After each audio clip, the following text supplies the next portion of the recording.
Modern warfare runs on electronics.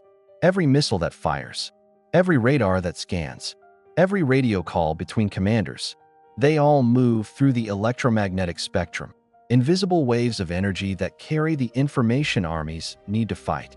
Control that spectrum, and you control the battlefield. Lose control of it, and even the most advanced air force in the world becomes blind, deaf, and helpless. That's the problem the EA-18G was built to solve, not by being stealthier than enemy radar, but by making enemy radar completely useless. By the end of this video, you'll understand exactly how it does that, why it's become more capable in 2025 and 2026 than at any point in its history, and why countries like Australia are spending hundreds of millions of dollars to get their hands on it. Let's start with where this aircraft came from, and the mission that almost destroyed a generation of American pilots. To understand the Growler, you have to understand its predecessor, and the war that proved electronic warfare could mean the difference between life and death. Vietnam, 1967.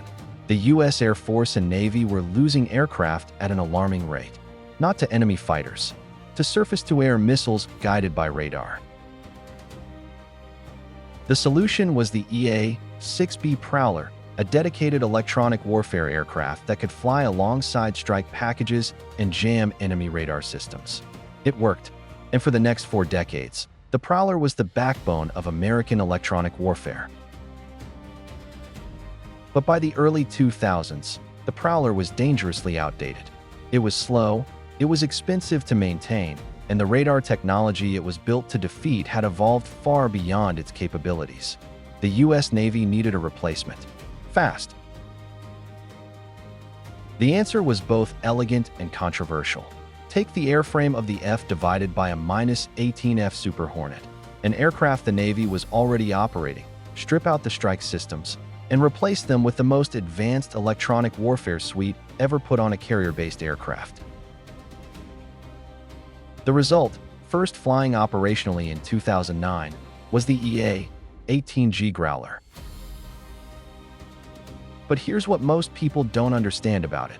The Growler doesn't fight like any other aircraft you've ever heard of. Most fighter jets are built to destroy things you can see, targets you can bomb, missiles you can outmaneuver, aircraft you can shoot down. The Growler hunts something you can't see at all: electromagnetic signals.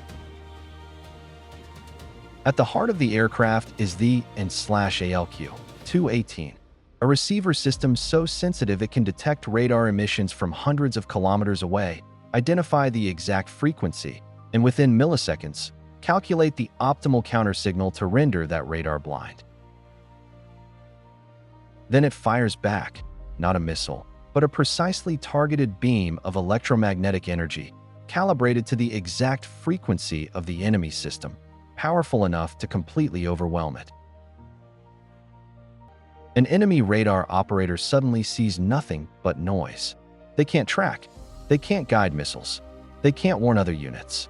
They are, in every practical sense, fighting blind. But the Growler doesn't just jam radars. It also suppresses communications, intercepts signals, can even provide a precise location fix on any radar that dares to emit, feeding targeting data to harm missiles that will destroy the system permanently. This combination, jamming, suppression, and destruction of enemy air defenses, is called SEAD, suppression of enemy air defenses, and no aircraft on Earth does it better. At least, that was true until 2025, when the Growler got an upgrade that changed the entire equation. For years, the Growler's primary jammer was the EN/ALQ-99, a system that entered service in the 1970s. Effective, yes, but against the radar networks of 2025, increasingly outmatched. Enter the EN/ALQ-249, the next generation jammer midband, or NGGMB. Developed by Raytheon at a program cost of over $1 billion, the The NGGMB uses active electronically scanned array technology, the same core principle behind the most advanced fighter radars, to generate jamming signals with far greater power, precision, and adaptability than anything before it. Unlike the ELQ-99, which was essentially a fixed system, the NGGMB can be updated in software, meaning it can be reprogrammed to counter new threats in weeks rather than years. In late 2024, the system achieved initial operational capability. By early 2025, it was already in combat. During operations in the Middle East, EA-18G Growlers from the USS Abraham Lincoln flew with a split load, one NGGMB pod alongside the legacy ALQ-99, covering different frequency bands simultaneously. Two generations of jamming technology, flying together on the same aircraft. And in September 2025, Australia received its first NGGMB pods for its own fleet of 12 EA-18G Growlers, making the Royal Australian Air Force only the second operator in the world with this capability. The U.S. Navy has already committed $580 million for further production. Full fielding is expected by 2027.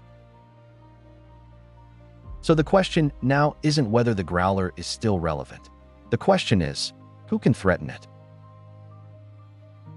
Here's the thing about the EA-18G Growler that most people miss when they see it sitting on a flight deck. It looks almost identical to a Super Hornet. Same airframe, same general silhouette. An untrained eye would never notice the difference. But while the Super Hornet is built to strike targets, the Growler is built to guarantee that every other aircraft in the strike package survives long enough to reach them.